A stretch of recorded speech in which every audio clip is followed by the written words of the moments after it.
3 years ago, and I had an opportunity to talk about another Marine. His name is Mike Mansefield. Anybody hear of Mike Mansefield? Mansfield was a very famous person in American history.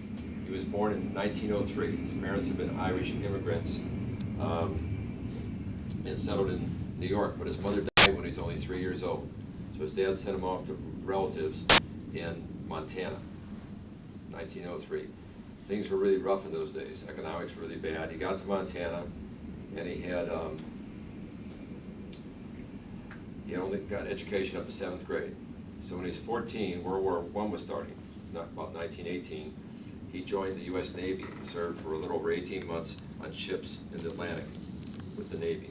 He came back, lied about his age, came back to Montana, turned around and joined the Army for about a 2-year hitch in the Army, American Army. Served in the American Army, came back, and then in the year 1920, and on 10 November, he saw the light. He joined the Marine Corps.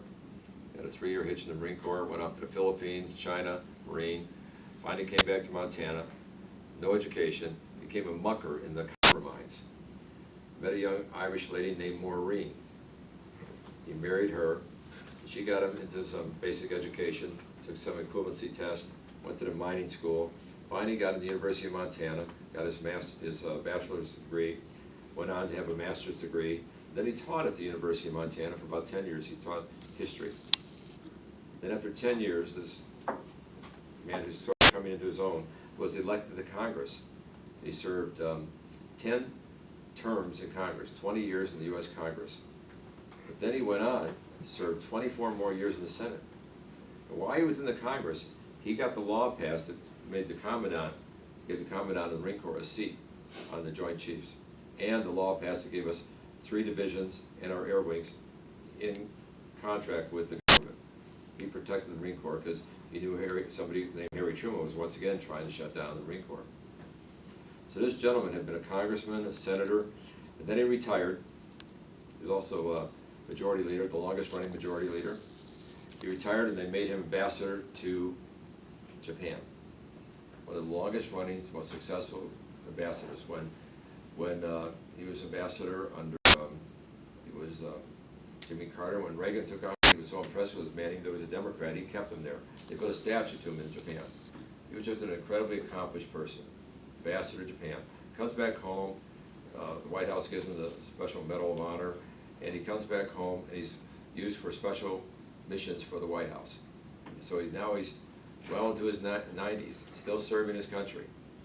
Finally, at the age of 98, this exceptional American passes away. Now, the people in Japan had actually asked if he would be buried there. In Montana, they built a library in his name. And they wanted to put him in the library there.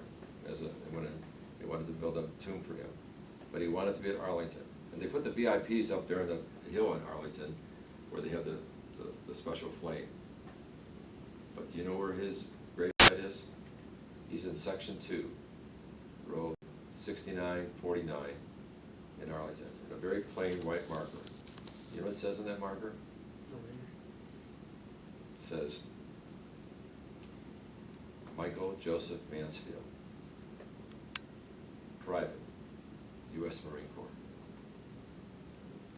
All right. Once a Marine. Every time I tell that story, I get kind of special. I was embedded several times for over 2 months with Marines today. And I have to tell you, I wonder sometimes if I ever wore the same fabric when I was in the Marine Corps, because I think our Marines today are better than when I was in. I think our Marines are doing an extraordinary good job. I'm proud of each and every one of them. When I travel around and I go to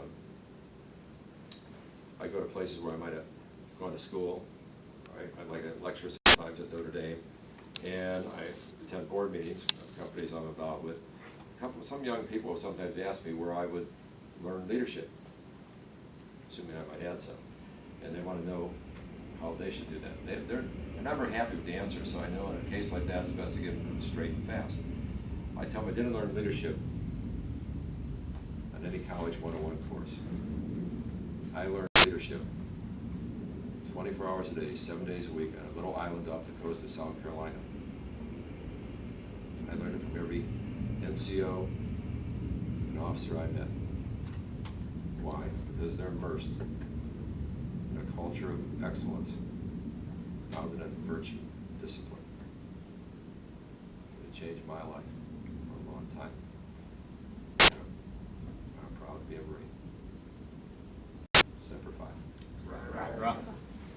Yeah. Oh, is anyone, who went to Paris Island here?